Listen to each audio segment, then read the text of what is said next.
Hi guys, and welcome back to my channel. If you are new, welcome. My name is Hannah, and on this channel we talk all things home decor, home aesthetics, mixing high and low new and old. And in today's video, it is my part 2 spring decorate with me. So if this is something you are interested in watching, just keep on watching. Welcome to part 2 of my spring decorate with me. If you haven't caught part 1, I will make sure to link it here in the cards for you. And within that video, we touched on my living room, my sofa back table, and the console table that is behind me. Now in today's video, we shift over to my kitchen, my front entryway, and a little bit of my dining room area. But honestly, within today's video, it is all utilizing things I already own.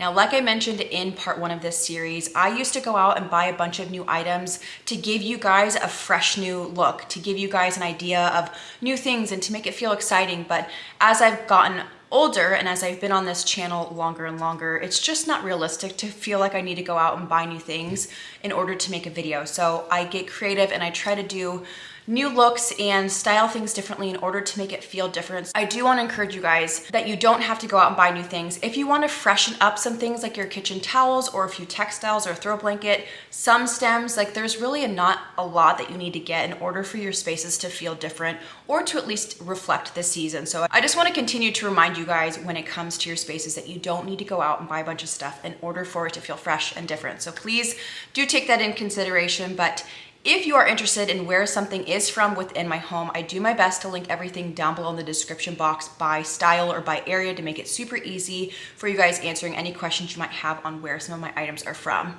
But hopefully you guys enjoyed today's video. Without further ado, let's get into it. We are starting this decorate with me in my kitchen space. Starting in the far right corner of my countertops, I have a variety of different cooking books layered here with my utensil holder and utensils. Now next to my stove, I enjoy having all of my essentials like my pepper mill, my olive oil decanter, my salt pinch, and my butter bell. These are all things that I use constantly when cooking, and so I just love having them here on showcase next to my stovetop.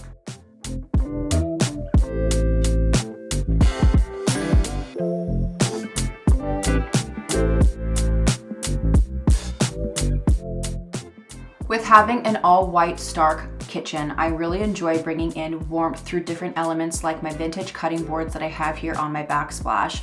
Now I brought in this really fun half moon shaped wooden decor piece from Antique Farmhouse, and I really loved the variety of different layer here and the different shapes. Now to the left side of my stove, I'm bringing in just a little kitchen lamp. I honestly never liked this look of having a lamp in the kitchen, but now I can honestly say I love having this little lamp in here. It brings this extra layer of lighting, especially at nighttime when things are a little bit dimmer and we've turned off more of our overhead lighting. I just really enjoy having it on all the time. Bringing in my checkered little spoon rest here with a cooking book. And then in this far corner, I have just my canisters. These are from Amazon, with my flour and sugar there. And then to the far left of my kitchen space, I came across these risers again at HomeGoods. They had these last year in a round version. I'd never seen them in the rectangular version, so I did end up snagging the medium and the smallest version of this. It does come in one more size, which is the large. And then I'm just layering those in this corner with some little cosmos from Hobby Lobby in a vintage vessel. And then I just really enjoy this Hobby Lobby artwork. I know a lot of you guys have it. It's just such a good staple piece of artwork. And then adding in a spring floral tea towel just to have it feel like it's reflecting that more spring-like feeling. And this just kind of concludes this corner area and the perimeter of my kitchen surfaces. Moving on to my center island decor, this large oversized handled tray is from my sister's shop.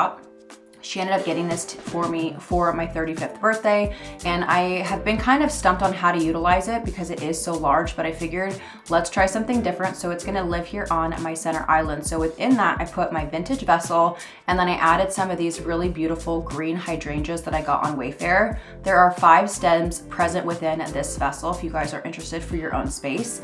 And then to the left of that vessel, I'm bringing in 2 of my cooking books and then a candle to go right on top. Now, if you missed my HomeGoods best of for the month of February, I did showcase that they had a ton of Capri Blue candles. So when I was in my trips to HomeGoods, I stocked up, including this one candle from HomeGoods. This is such a great and iconic smell for Capri Blue.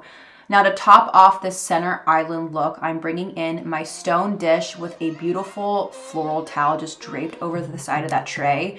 And this is a very different style for me because usually when I style trays, I will just style everything within it. So to have a decor element on the exterior of this tray is very different for me, but I really love how this looks. We have different layers, including the stone being kind of the lower layer, then we have the medium layer being the wood tray, and then the taller layer being the vessel with the stems, and just everything looks so great together. I, again, surprised myself a lot with this look, and I definitely feel like this is gonna live on my countertop for a very long time.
Shifting gears over to my entryway space, when I have everything cleared off, this is a great opportunity for me to clean the mirror, clean under the console table.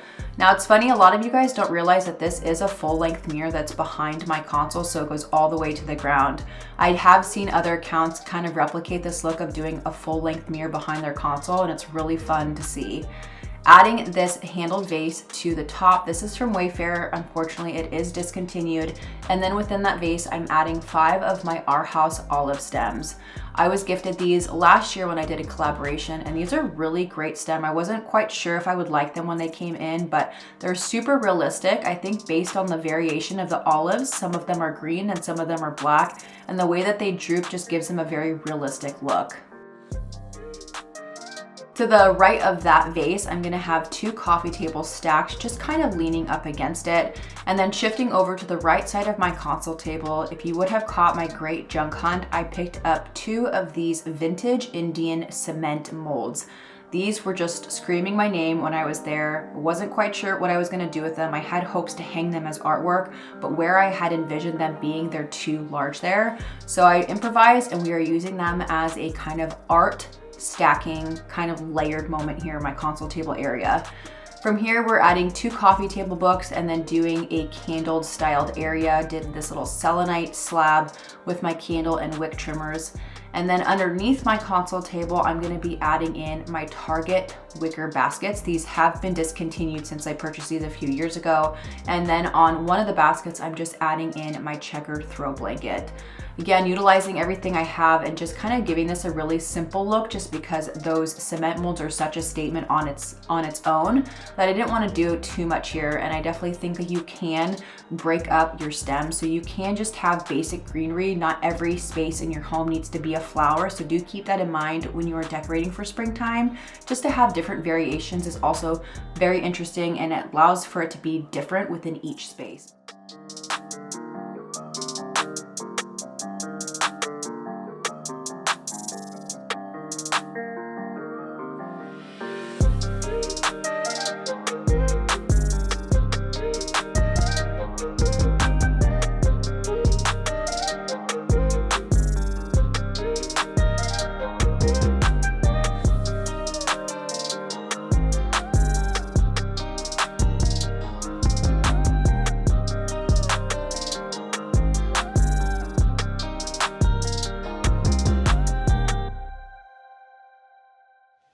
All right, guys, and that is it for today's video. I hope you enjoyed my Spring Decorate With Me Part 2. But until the next video, I love you guys so much. Thank you for being here, and we'll see you guys soon. Peace.